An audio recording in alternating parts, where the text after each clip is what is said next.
Apple did a special event in April for the first time in 11 years. Just as a reminder, the last one had Steve Jobs announcing iPhone OS 4. Yeah, time sure flies. Anyway, here's everything they announced at this event. Let's start with the AirTags. Okay, even if they are, theoretically for Apple, a new product category, it was basically the most obvious announcement of the whole presentation, because we knew about them since, and I am not exaggerating, 2019. AirTags are basically smart Bluetooth trackers you can attach to objects such as your keys or your wallet to track them via the Find My app. Or you can decide not to do that and just use them as cool paperweights. And this pretty much explains why they waited so long to actually release them, since they are pretty useless in the situation we are right now. They absolutely are nothing new, but to be fair, that's pretty much what Apple always does. They usually pick an idea that has already been done by somebody else, and they try to improve upon that idea. Their main advantage is their extreme precision, that allows for this really cool feature I have never seen before, to be honest. Basically, whenever you are near the tag, you'll be able to find it with this compass view. It seems a great idea. I really want to try to see how precise it is. How do you even attach them to objects though? They don't seem to have a keychain. Well, it's because the keychain is sold separately. This is pretty lame. It's almost like selling an Apple Watch without a band. Yeah, they wouldn't be as useless as an Apple Watch you can't wear, but you get the point. They could have, at the very least, gifted a free keychain to every first-time buyer. This whole idea is marketing genius though, creating an entire line of accessories for another accessory. They only cost $29 each. I think that me and probably everyone else expected them to be a lot more expensive, so not bad. Never mind, the keychain costs as much as a singular AirTag.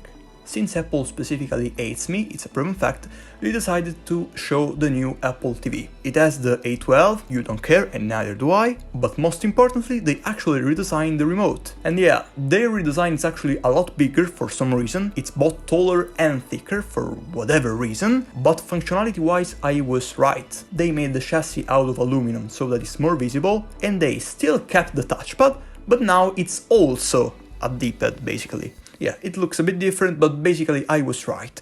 They also announced this new purple iPhone 12 for whatever reason. Next up is the iPad Pro. The fact that they were going to talk about iPads in some way, shape or form was pretty much revealed by the invite itself. Whenever you see a drawn Apple logo, you can basically be sure that there will be an iPad or something iPad related at the event. So yeah, new iPad Pro. It's pretty much identical to the older model, the only notable differences being a mini LED display, only for the big models though, I don't get why, and also a better chip, in this case the M1, the same they use for the first Apple Silicon Macs. Oh, and obviously you can't forget about 5G. The 11-inch iPad Pro starts at the same price, while the 12.9 starts at I think $100 more. And finally, what was the real star of the show for me, the new iMac, that finally got this new design after 9 years.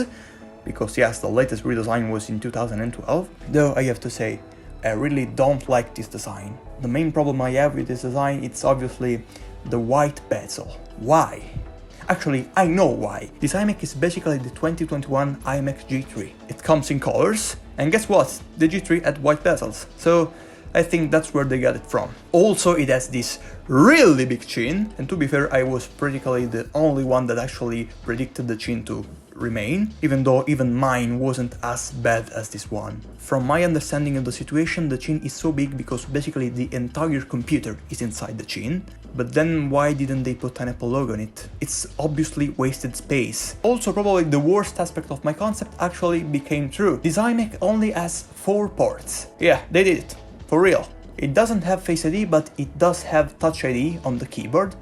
Okay, in the end, every aspect of this Mac tells me that they are, unfortunately, going to make another Mac Pro. And by the way, the base model starts at $1299, but you can for sure expect a pricier iMac Pro coming near the end of the year. No, actually, you know what? Let's fix it. Done. Yeah, it still doesn't look right, but I guess it's an improvement. So, are you planning on buying any of these things? If so, let me know in the comments. Personally, I think I may buy at least one AirTag, because why not really? And that was it. Ciao!